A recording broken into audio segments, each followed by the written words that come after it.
So yung mga panala, magandang hapon. So for today's vlog, magkakabit tayo nitong U-box. So ano nga ba yung purpose nito? Ba't tayo maglagay nito? Siyempre, para may lagayin tayo ng mga things. Ano ba yung mga pwede natin ilagay dito? Siyempre, nangunguna na dyan yung barya-barya natin. Pangalawa, yung lisensya, pwede dito. Tsaka yung mga papers ng motor. At yun nga lang, medyo pangit pag sa cellphone na. Bakit? So pag mga S23 Ultra yung cellphone na, makakabit nyo naman kaso nakaganyan. Sobrang labas pa rin siya, no? Siguro pag naka-iPhone ko yung maliliit lang kasi yung mga iPhone na, no? So pwede. So pag maliliit na cellphone pwede. So ano nga ba yung cons nito? Syempre, ang cons nito ay ko sa kanya, medyo malutong siya. Yun yung cons niya, no? Kasi yung pagkaka-print niya is 3D ang tawag doon sa pagkaka-print ito. So may kalutungan siyang taglay. Pero hindi naman ganun kahuna. Siguro sa long term. Anong ano to, unit? Cellphone na to? Vivo. Okay, Vivo mga kapanalo. So yung Vivo, pwede siya mga boss. Pasok na pasok siya. Dito naman, at pasok na pasok din siya mga boss. Ayan o. So sa pagbabaklas, kailangan tanggalin nyo muna yung mga pairings niya. Then sa kanya malalagay itong takip ng airbox. AKA sa bago ngayon is yung kanyang U-box. So ganun pa rin sa mga pagkakalagay ng mga tornilyo mga boss. So dito yung dalawang tornilyo, tumago na siya dito. Ayan. So makikita nyo may slots ditong dalawa. Then ito yung dalawa. Okay, akin na yung G's.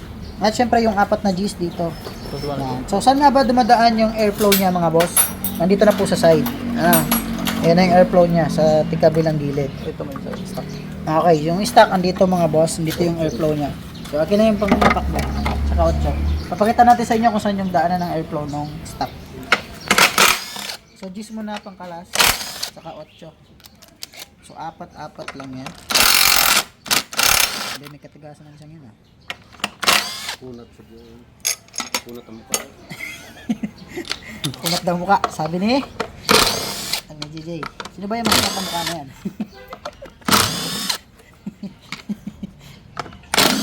Alright, so ito na yung ating alisin. Mga pare ko.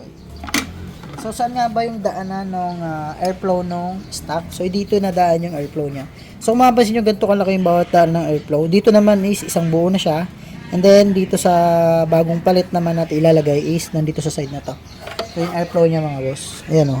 Yan. So malaki din siya itong kabila. Ayan. So maganda pa rin yung air ventilation natin dun sa papasok ng intake air. Ano? So lagyan natin ito mga boss. Ito na. So may filter pa din. Ayan yung filter niya. Hindi mawawala yung air filter. So ang maganda nito is syempre, hindi naalis yung air filter natin. So, dalawang klase ito. Meron yung isa pwedeng walang filter, yung isa may filter. The best pa rin yung may filter. Bakit?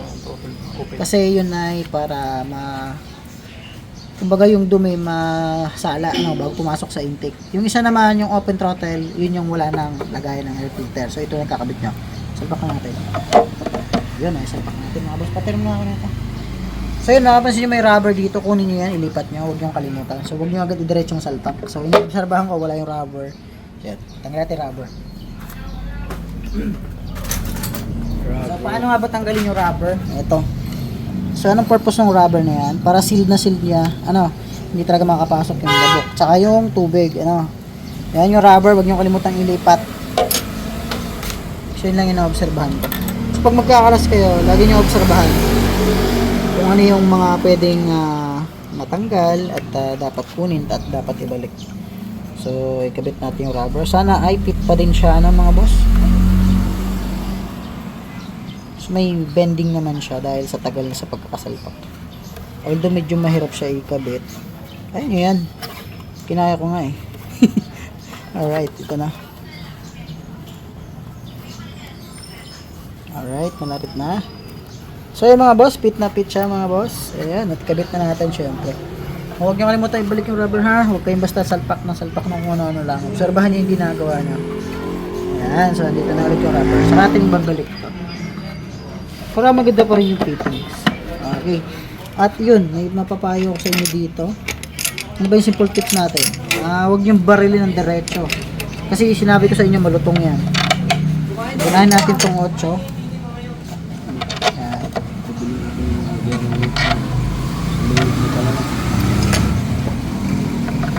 Hindi naman yung kailangan higpitan ng todo-todo eh.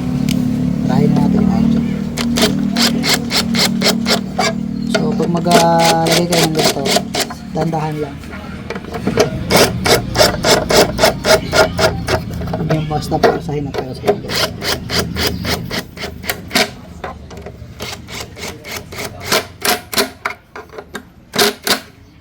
So kanina, gusto ko lang magkabit nito kaagad. At ito na ngayon, natuluyan na. Okay, doon na tayo sa gis mga panalo. Yan, tulad niya, may dala-dala si bossing na 3M. O, dito na yan. May lagay na ng kupit. May lagay ng kupit. May kukupitin ba? So yun mga boss, may lagay na kayo ng kupit. May pang scatter na. Kapitan natin yung ganyan. Ang dalang barya. Lagyan ng barya.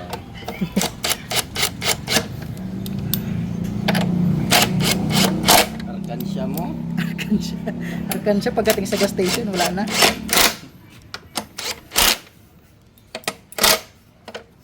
Okay na, so naikabit na natin mga boss. Yun na, may lagay na kayo ng kupit. Maraming salamat sa pagsubaybay sa ating YouTube channel. Kontrolin mo nga. Ha, pantarin natin. Kung ano tunog, kung tunog na pa rin ba? Daw? Tunog motor eh. Kung napansin kayo mga boss, medyo tahimik siya kumpara doon sa isa. Kasi gaya ng sabi ko sa inyo, yung air intake niya mas malaki. So ito, naging dalawa siya. So nagliles yung noise. Yun, maganda to sa mga magtatanong lagi, bakit parang may sumisipol? Ayun, yun yung una kong napansin, na wala yung kasi pag bagong palit kayo ng air curtain, medyo maingay yan. So ito yung airflow ng isang laki. So dito, lumiit siya pero naging dalawa. Okay? Kung mapapansin nyo itong part na to, airflow yan. Then ito sa kabila, airflow pa din yan. So tumahimik siya, no? Kumpara dito, mas maingay siya. So yun mga boss, yun lang. At sana may natutunan kayo sa maiksing video na to. So para sa pagsasalpak, panoorin nyo lang mabuti para ma-install nyo ng maayos at magawa nyo sa bahay. Ano? Yun lang, maraming salamat. So, disadvantage muna tayo mga boss dito sa kinabit natin airbox. So, yung disadvantage ay yung ano, yung pagkakagawa dito mga bossing. Malutong siya, no, yun lang. Tapos yung advantage niya mga boss, yung air filter natin hindi masyado agad magdudumi. Bakit? Kasi hindi na direct yung pasok agad ng hangin, ano. So, lumiit na, tapos sa kabila, naging dalawa na siya. So, pagpasok ng hangin, yung kumbaga hindi agad pasok yung maraming dumi. Unlike dito kasi ang laki nito. Ito maliit lang. Yun yung advantage niya, ano. So, yun lang mga bossing. Maraming salamat.